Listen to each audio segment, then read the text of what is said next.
What is going on, everybody? Welcome to the Unplugged Nation. And today we have good friend and awesome dude all around, Danny Farrar. Let me bring him up. Here we go. What's going on, man? What's going on, bro, man? How you doing? Man, glorious. Thank you for taking the time, carving out the time from your busy day to Yeah, be over here on this thing. Um, for all of our listeners on the podcast, man, I've known this man for a long time. Like when you were doing the boot camp stuff, and then yeah, been a long time, and finally, I think that people would appreciate your story and what like drives you, man. Because every day I open my Instagram and I see your motivational videos, and you're constantly on the grind, and you have no idea how much your videos mean to me when you like kick today in the ass, and I'm like, it always those videos like always find me at the right time, you yeah. know. You got to go. You got to go, man. And I think a lot of people believe that everybody that they see or they think somewhere is like ahead of them is that they don't have challenges, and it doesn't end. That's why most people are unhappy. Honestly, is they think that there's an end to it. My mentor, Bedros Koulian, who coaches me, dude's worth 200 million. The dude still got challenges. You know, things that when we go out there and he shares with some of the things that he struggles with, like he's got challenges every day, right? And what's kind of wild about it, that I think nobody really even puts thought to, is that the higher level you get, the bigger the challenge is. Yep. You know what I'm saying? So everything that you're gonna go through in the future is harder than what you're going through right now. So if all you're worried about is getting to the point where it's easy, well, shit, you're gonna be miserable and unhappy for the rest of your life because that day ain't coming. No, no. Like you have like how I've always thought about it. How I've always thought about it is like you have your 9 to 5 grind, that job, that minimum wage job. You have those type of problems that maximize your I guess like you have minimum wage problems, right? Millionaires have millionaire problems. Those are different. Everyone does not just reach a certain level and problems seem to go away. And I And feel, like yeah, you're sorry. gonna deal with minimum wage problems. I think a lot of people think that, oh well, I'm a millionaire, I'll show up. No, you won't. No. You won't show up then. Like A, you won't ever make it to a millionaire, but B, I've always thought it was kind of funny and honestly flat out hypocritical. The way that some people talk about working at a job they don't like.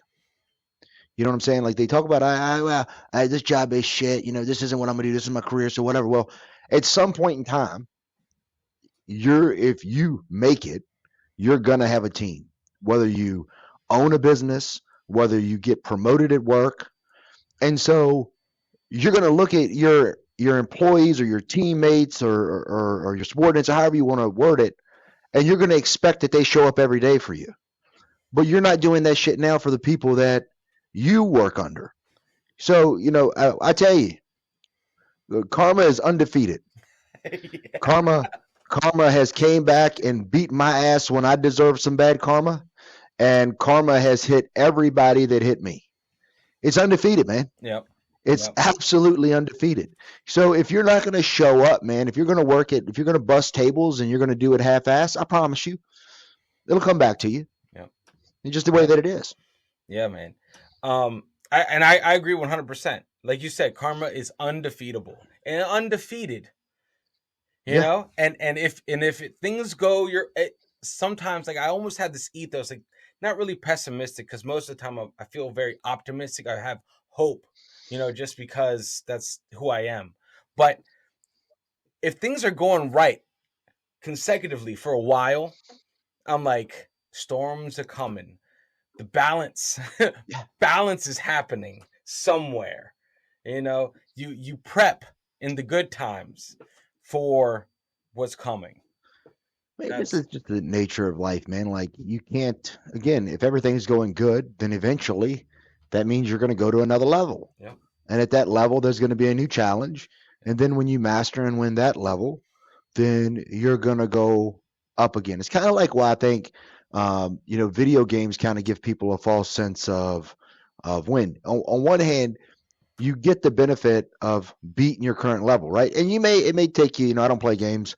I'm not knocking anybody that does, but you may play those, that game. It may take you 2 weeks to beat a level. But the reality is that what did it really cost you, right? yeah, It cost you your time, which we can say there, but you didn't really have to wasn't blood, sweat, and tears for you to get to the next level, yep, right? And so we get like this false sense of accomplishment, and it's hollow, and it doesn't translate to the real world. And this is where people get hemmed up. A lot of the things that people do not have a direct correlation to the world that they live in. Or it's why school fails a lot of people. School fails a lot of people because, in school, you don't do anything as a team. There's only one way to get a right answer. yep, And you're not rewarded for thinking outside of the box, nope. which it resembles life in zero ways. In Yeah, zero ways, yeah, right? Because in life, there's multiple ways to get a right answer. Look at there's multiple gyms, there's multiple fitness programs, right? You are rewarded for being creative and thinking outside of the box. You are rewarded for working well with other people. And how well can you build a team to focus on one mission? yep, And so all of these things, they don't necessarily translate over into the way that the world actually operates. And I think that's why a lot of people become disenfranchised with it, why they get frustrated, because everything that they do is not really preparing them for the world as it exists. Whereas this is why I like fitness. Fitness is one of the few things, if you have it as a foundation, that will absolutely translate to the real world. It's delayed gratification. Bro, you're not going to the gym and you're not going to look good the first day. The second day ain't looking positive either. Shit, the first year may not work out for you, right? And I've seen this time and time again. I've seen people that, they start a workout program, they start a workout plan, and I can see that they're making improvement, but they quit because it wasn't fast enough for them. yeah, And these are the same people that if they go into something else in life, they quit before they make it because they thought they should have made it already. yeah, I don't believe that. If you can go and work out when you don't feel like it, and there are a lot of days you don't feel like it. Joe Rogan once said, listen, if I only worked out when I had motivation to work out, I'd never work out. yeah. Right? That's true. You know, Yeah, we see it. I see it in the gym. If it's a if it's a shitty day out, if it's a cold and rainy morning, gym's a little more emptier. yeah, It's a yeah. little more emptier. And think about that. The thing that kept me from going to the gym was that 10-foot walk to the car in the rain. Yeah, The 10-foot car to the walk in the rain. yeah, And that'll slow it down. yep. It's just funny, man. It's funny because it's. I mean, we are all full of excuses, man. We're always looking for excuses, and it's just tough, man. Because that leads me to another question that I kind of had for you, man. What is the ethos behind your grind? Like you've been on that hustle, man, every day for as long as I was introduced to you. Like get up and attack. Is that just ingrained in your DNA, or is that something that you struggle with as well? To get up and freaking go for it. Everybody has the inner bitch.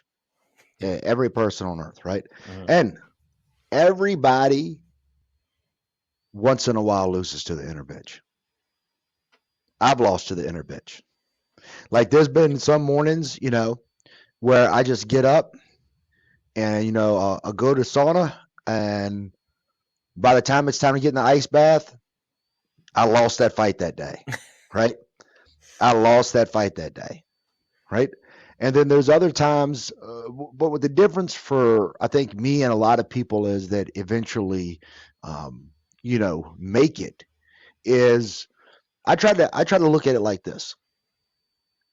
When I was in the army and we'd go do road marches, you're doing 12, 15, 18 miles, 20 miles, and you're carrying damn near your body weight between the rucksack and the weapon. And literally, you're walking all night until it's like movement to daylight is literally what it would be Yeah. called, right? And you're exhausted. We still stopped, took a knee, faced out, drank water, checked on you guys. How are your feet? What are you doing? But you got up and kept walking. There's the fundamental difference between I've got to take a knee and quitting. Yep. There are fundamental differences. Every man and woman on planet Earth at various points in time need to take a knee. I took a knee this morning. I've worked every day this year. Literally every day of 2023 I've worked. And, I have the business. I've got my kids 50% of the time. I've got a little small farm, 10 acres. I've got 4 hours of grass cutting every week, right? Yeah. And so it's, I just tired, straight up tired. Everyone gets there, Yeah. right? And this morning I slept into 8 o'clock. I normally get up at 4. Yep. And I was like, dude, I needed the extra sleep. It just is what it is, right? But there's a difference between that and I sleep in every day to 8, 9 o'clock, right? Yep. Those are fundamentally different things. And so when people say that, I need to listen to my body, where a lot of people do that is they listen to their body every single minute of every day, Yeah. right? And you have to. There's an old saying, I'm going to mess it up. It's an old Greek quote, but basically they say, savage the body to master the mind, right? Randy Couture used to talk about this. They said, hey, listen, physical fitness is one of the best things that we can do to prepare you for conflict. Why? Because it's the safest way for us to put real stress on you. It's the safest way for us to put you into a place where you're really, really uncomfortable. And, there's always that. I mean, anytime there's activity, there's always the risk that you could injure yourself, but the risk is relatively minimal. Yeah. We can put you in a position where the inner bitch is loud. It is loud, Yep. right? It's like, yo, I don't want to do this. I don't want to do this. This is irregular. We worked that twice this week. Why are we doing it 3 times? We don't need to do it, right? And do you have the capability to push through it? And that's every workout, right? Like it's the yesterday. And I always tell this, every coach should have a coach. If your coach doesn't have a coach, then they're full of shit because they don't even believe what they're saying. Like they're saying, hey, you need to be coached, but I don't need to be coached because I'm the greatest thing that's ever been, right? Like I've got a personal trainer. I've been doing fitness for 18 years. I've lost 150 pounds in my life. I still have a trainer. I've got a business coach. I've been in business for 17 years, right? I've eclipsed both big benchmarks, the 5-year where 50% of businesses go out of business and the 10-year where 90% of businesses go out of business. I've eclipsed them both. I still have a business coach, right? Pay the man $100,000 to be a coach, right? So when my coach puts in things that I don't like, I hate front squats. I would just assume everybody in the gym line up and kick me in the ding ding as I would do a set of front squats. I hate that shit. Yeah. But it's programmed, and so I do it. Yesterday, 5x5. We added 20 pounds this week to the 5x5. This shit was heavy, right? I did not want to do it. Yeah. After the first set, I stepped up. I was like, holy shit, I got 4 more sets of that, right? Like, Yeah. but that's the conversation that makes or breaks you, Yeah. right? If I go, damn dog, he had his rocker today, Playboy. I ain't doing that. You know what I'm saying? Like if it's gonna make you grow, if it's gonna challenge you, it's gonna be hard. And so, who wins? And who wins will define who you are. Yeah. Because if you quit back there, you're gonna quit the first time something gets hard. Like when I'm on the jiu-jitsu mats, one of the things, and let me preface this for any of my BJJ practitioners out there. I went in training. I'm not fighting for my life, right? But what I do put in my mind when I invariably get tired, when I invariably get in a position that I believe that I know that I can fight. I'm a brown belt, so I know positions I can fight out and positions I can't fight out of. I would get myself into a position where I'm compromised, but again, it's relatively safe for me to work to get out of this position. And I'm just like, inside my head is like, do it, just tap, just reset, go. But what I say to myself is, what if this was some dude in my house Yeah. and my kids are upstairs and I'm tired? Am I gonna stop now? Right? And so that's for me. I always tell everybody you have to give your angel other angels, right? So you got the inner angel, you got the inner demon, inner critic. The inner angel needs backup because the inner critic, inner demon has plenty of backup. Yep. So you put yourself in what motivates you. Is it your kids? Is it some goal you have for yourself? Stack that angel with that. And so for me, when it's like, damn, I'm tired, I don't feel like doing this. What if it was your kids? Would tired matter then? And contrary to a lot of people's belief, you know, everybody thinks that, well, adrenaline will get you through. There's things called adrenaline dumps. Like you see it in professional fighters where they come out, they go hard for 20, 30 seconds, and the adrenaline dump happens. It's not that the guy isn't in shape. He's in shape. It's an adrenaline dump. And now it's like moving in quicksand. And so the only way you can hopefully prepare for that is through the rigors of training. That's why I'm a big proponent of it. Yeah, man. Yeah, no, it's just it harks back like you gotta nothing. It's I feel like it goes back to that ethos of like nothing that's worth anything is easy to attain. Like you work hard Yeah. for it. You suffer for it. You get through it. It has to be worth it. Nothing that is lasting and long lasting is easy to get. And Yep. I feel like you always constantly work hard to attain your goals. And it's so hard to attain them, so easy to lose. Well, I think what people lose sight of, and it's ironic that they do, you want stuff because it has value. That's the way it is. If Yep. everybody could get it, it wouldn't have any value. Yep. Nobody would care, right? So it's the fact that you want to get the value out of it that makes the difference. And if it has value, then that it means intrinsically that it's hard to get because it's rare. And so, okay, so if it's rare and I know it's going to be hard to get, why do so many people get frustrated that they don't get it right away? That's the part that logically doesn't make sense to me. When people think, well, I worked hard. Gary Vee says the market will tell you when you're ready. If you haven't got it, you're not good enough for it yet. Yeah. Plain and simple. And you can look at, I think what happens with a lot of people is, especially in today's age where everybody wants to be social media influencers, and they'll look at people that they think is dumb, right? Like, this shit is dumb. Why do they have 1 million followers? Because it's dumb to you, Yeah. right? But there's like 7 billion people on the planet. You don't need everyone to like you. You just need like 1%. And you're winning. Probably at a 0.5%. You're winning. You are crushing it.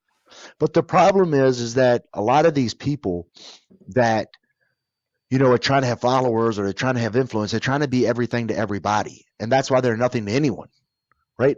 Like you're trying to make everybody happy. No. In order for someone to love you, other people have to hate you. Yes. And that's what people don't get about it. Love is a very, very, very, very powerful emotion. So is hate. Yeah. So if I'm going to if I'm going to have a stance or be enough of who I am for people to love me, then there are absolutely, by just the nature of it, people that are going to hate me because they're going to feel as passionately against the things that I believe in as those that feel for the things that I believe in. And more importantly than this, and I think if more people would accept this, we would have less issues. It's not about you anyway. Yeah. People don't like you. Mm-mm. People don't hate you. What people like is the things in you that validate their beliefs.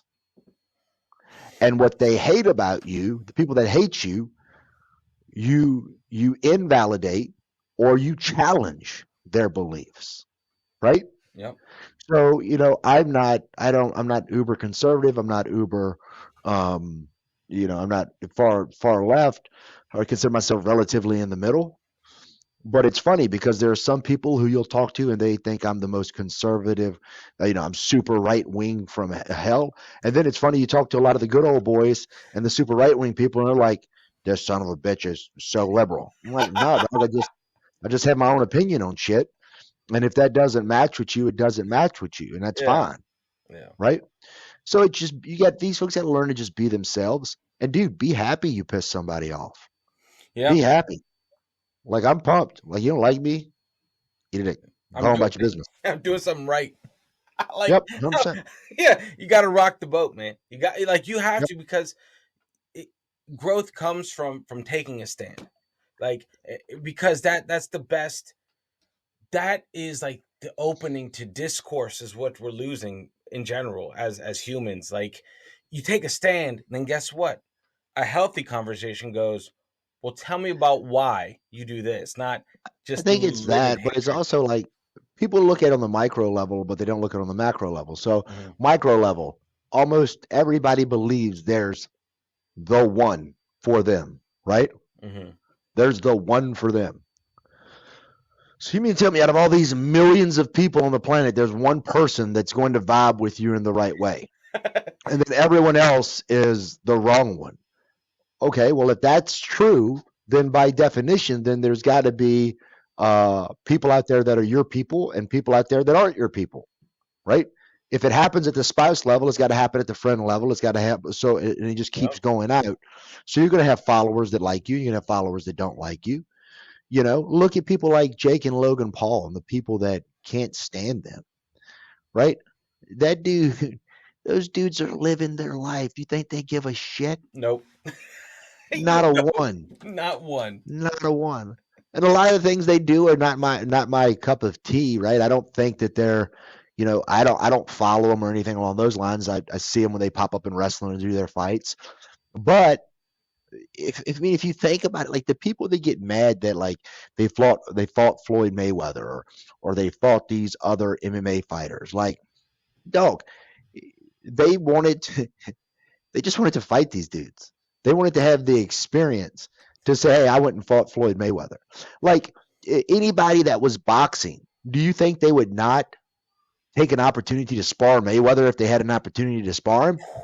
That would be The nice. only difference is Jake made several $1 million doing it, and you wish. You know what I'm saying? Yep. And so I'm never gonna hate. I'm never gonna hate on anybody that does what they do and they do it successfully, um, even if it ain't my cup of tea. Yep. There's a lot that people could learn from them. I'm I'm proud of humans that take their shot, regardless if they Man, win or not, or they fail. Still take your shot. You see the shot, you take the shot, and you stand behind the shot you took. Success but you're be gonna miss all damned. of them. Like, you're not. Yeah. Jordan says that all the time. Like nobody remembers all the shots I missed, Yep. and he missed more game-winning shots than he made. Yeah. You know what I'm saying? Yep. They don't make the Nobody highlight remembers reel. that shit. No, they They don't don't make care. they don't make the highlight I, reel. I tell people in sales all the time, you don't get paid for no. Nope. You don't get paid for no. So why are you worried about it? Why do we care? Yep. Right? Depending on how big of a sale you're making, dude, you could get 100 no's and make one yes and be balling. Yep. So why do we care? Yep. Right? What are we learning from that as we go? Yeah. And so you don't get paid for the no. So if the no happens, cool. All right, that's just I'm that much closer to a yes. 33% of people say yes if asked. You just got to start asking. You know what I mean? Yep. Yep. You'll ask. Yep. You don't need to sell to the no's. You need to sell to the yeses. Like, what's the worst you can say? No. Like, okay, next. Like, Cool. like that. Right. That's people get hung up. People get hung up on rejection, because now I feel like nowadays people don't know how to process rejection like they used to. A lot of people take rejection personally, and rejection to like in sales, rejection. It could be to you, but it could also just be that it's not the right fit. Yeah. They don't like the product. They don't Yep. like the service. right? And people are entitled to that. Like I always tell people all the time, if you know, I get asked is what's the best workout? Is Soldierfit the best workout you can do? And my answer is no. The best workout you can do is one you will do, Yeah. right? And so for me, if you told me, hey man, you can come swim in my pool as much as you want for $1 a month, thank you, great deal. I ain't coming Yeah. because I don't like swimming. It's that simple. Yeah. Yeah. Has That's nothing to do with you. nope. Has nothing to do with your pool. You might have the best pool on planet Earth. Still not coming. Yeah. Yeah. No, that's how you look at it, man. That's how you have to look at it. Is that it has to be catered to you. Has to not catered to you. Sorry. Like I like that you brought fitness into it like that. Like yeah, it doesn't matter what you're offering. It's what I'll do. Like that's the best workout for me is the one I will Yep, do, not the one you're offering. 100%. Like that's the way. And if people like started saying that, I think yeses would fly out the roof, man. It's not about the program. Programs help you, and like guidance helps you, especially for like the noob. Like if I were to go to a gym now, I haven't. God damn. Anyway, if I were to go, like I would have to go to a class just to get the structure back. You know. Yeah, I mean, you could. I mean, one of the things, for example, the way that we train now, with the herd training program, you don't need to go to a class, and you don't need a personal trainer. So what do I mean by that? I challenge anybody, and my personal trainers might get hot in the comment section, but it is what it is, dog. Like, go to a gym and look at the personal trainers. 90% of them are on their phone. They're shooting the shit with other members. They're making eyes at the cute girl or guy over on the Stairmaster. 90% of them are not looking at the client. Of the 10% that's left, 5% are with their client for the first few sessions. And then after those first few sessions, they're going to join the other 90% and they're going to start being on their phone doing all the other stuff. The other 5% just weren't fucking. They're the rarity, right? They're the ones that are going to watch you every single time, no matter what. But you really don't need it. So, No. like, we train people all over the United States now. We have an app, and the app allows us to see things like what your activity is, how many calories you ate, the whole 9 yards. You still get an assigned trainer, but what you do is you record the exercise and you send the exercise to your trainer, and the trainer can give you coaching based on that. So, like, we'll jump up on a call like this, a video call. I'll pull up the video you sent me, and then we'll walk through and I'll show, okay, see how your knees caved in. I need you to make sure that your knees are stacked out over your feet. We want to always stack the joints. Notice how when you're doing the bench press, you're bringing your elbows in, flaring them out. You're coming in real close. You're putting all that weight on your shoulder. Let's go ahead and get out to a little bit bigger than 90 degrees. Let's point the elbows towards your knees. Tighten the lats, lower it down, engage back up. Then you're able to go do those things, and within one or two coaching sessions, you have fixed your form. You don't need to pay somebody $100 an hour to stand there and look at you, Yeah. when 90% of the time they're not going to stand there and look at you anyway. The best results we have ever gotten is through this program. You need three things with a fitness. If you want to get in shape and you want to lose weight, you need three things. You need the program. That's what you're going to pay the experts for, to write your program. Mm-hmm. You need the nutrition. That's what you're going to pay the experts for, is to build out your nutrition plan. But most importantly, you need accountability. Yep. Are you doing what you said you were going to do? And again, everybody, this is the thing that drives me nuts about people. Everybody has coaches. Kobe had a coach. Nope. Jordan had a coach. Tiger had a coach. Gretzky had a coach. Brady had a coach. So if the very best to ever do it have coaches, what makes your arrogant ass think that you don't need a Yeah. coach? Yeah. I'm It very makes it true. makes no sense. It Very, makes no sense to me. very true, man. No sense. I mean, you put it like that, it's like, yeah, I mean, you have, yeah, coaches, even. I feel like a lot of people run around like they're like teenagers that know everything about anything because all the information in the universe is right here on the phones. So Yep. I can immediately become a phone expert, a Google expert at something. But The problem is now there's so many conflicting, and this is one thing that I will say, especially in the fitness industry. You know, you can't. It's almost impossible for you to go in and find out what you need to find out strictly from the internet alone. yeah, Because for everything that you read one way, you can find 15 other examples of it not working. Somebody else saying it doesn't work. If somebody's like, yo, you got to be carnivore, all you should do is eat his meats. There's another documentary saying that meat is the worst thing and humans were never designed to eat meat and meat will give you 17 versions of cancer. While the vegan is saying plants are poison. I mean, the carnivore is like plants are poisonous. They're not designed to be eating. That's why your stomach is messed up, right? And so you look at that, and it does. If you don't know what the hell you're doing, it becomes very, very difficult to cipher through all of the yeah, information out there and pick something, yeah, right? Which is, and again, I think with fitness, it's just an odd thing to me. It's a very weird industry. It's weird on multiple facets. First, it's weird because it's the only industry that I know where somebody will get the baseline certification, meaning they pass their personal trainer's test, and then all of a sudden they act like they have a doctorate in kinesiology. And you're like, dog, you don't know that much, right? yeah, And then if you were going into a welder or carpenter, like you're a journeyman. You know what yeah, I'm saying?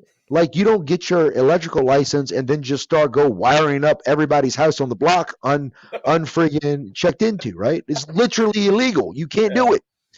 And so you have that aspect of it. But the other aspect of it is I think people believe because they live and own their bodies that they know the best way to train them. And what happens is it's like, well, okay, well, I'll just start squatting. And on the surface level, there's a lot of truth to this. Like plain and simple, if more people would just move, they'd be less overweight. yeah, This is part of the reason why this in the 60s people were a lot thinner back then. The other part is the introduction of the war on fat, removing fat and flooding it with sugar, et cetera, et cetera. But if you don't have somebody watching you, like a common thing that people do is when they squat, their knees go in, right? So we stop stacking the body. Well, if you keep caving your knees in over and over and over again, and then you start adding weight over and over again, you start getting heavier and heavier and heavier, you are continuing to put pressure and increasing the amount of pressure that is on an improperly aligned and stabilized joint. What do you think is going to eventually happen? yeah, At best case scenario, you're going to stop growing, you're going to plateau. Worst case scenario, you're going to tear something, you're going to pop something, and now you're really screwed on that regard. So, it's one of those things that everybody should have coaching, especially on the fitness aspect. And some listen, this is all you got. This is all you got. yeah, You can get another job, you can find another house. You got one of these, and there's no changing that out. yeah. No, one of the things that is very daunting to me is that this is how this is like one of my faults is like there's so many options to achieve a similar end point that sometimes a multitude of options is overwhelming. There's not just one. Like that's the that's my personal hiccup. It's like, man, there's so many different ways we could do this, achieve this goal. And I'm like, it's just overwhelming. And I'm like, I end up it's like, well, there's so many options. I can do any one of them, and I end up doing none of them. Because Paralysis by analysis. yeah, it's just freaking well, I could do this, I could do this, I could do this, and then guess what I do? Absolutely none of those hundreds of options. Like, I'll leave you with this sentimentality. One of the things that we point out to everybody is if you don't commit on your first day. So let's say that you go talk to a trainer. Let's go say that you go try out a gym. If you don't commit on day one, you're not coming back. yeah, I've got the data to show it. I've been doing it 17 plus years. You're not coming back. And the reason this happens is you get a as just as high, if not higher, dopamine hit from starting than you do from actually achieving the goal. gotcha. So if you go in and you say, hey, well, I talked to a gym today, right? And then the reason you Yep. don't commit is because you're afraid of the journey, you're afraid of the pain, right? You don't know if you're going to be successful. You think you're going to fail. You failed at everything else. Why would this be any different? Yep. And you don't commit, then you'll leave. And in your mind, you made progress. Yep. Yep. And then you won't come back again for 6 months. Yep. Well, man, Danny, I'll tell you what, man. I really appreciate you jumping on this with me. Thank you for letting our friends and family and our listeners know what you do, man. I'll put all your links in the thing. I know you got to wrap up. I know that you have a lot of stuff to get to, so I do appreciate your time and Yep. words of wisdom, man. I think they're applicable across anybody's life, not just physically fit, but mentally fit, spiritually fit, all that stuff. That's key. But anyway, man, much love, man. Thank you so much. And for those of you listening, thank you for tuning into the Unplugged Nation. Make sure you unplug and do something legendary. And we'll check in later. And I'll put all of Danny's links in the descriptions of the videos. So make sure you click on those. All right, guys. Later. Thanks for having me, brother. Yeah, Have a good man. one. Yep. Peace, peace.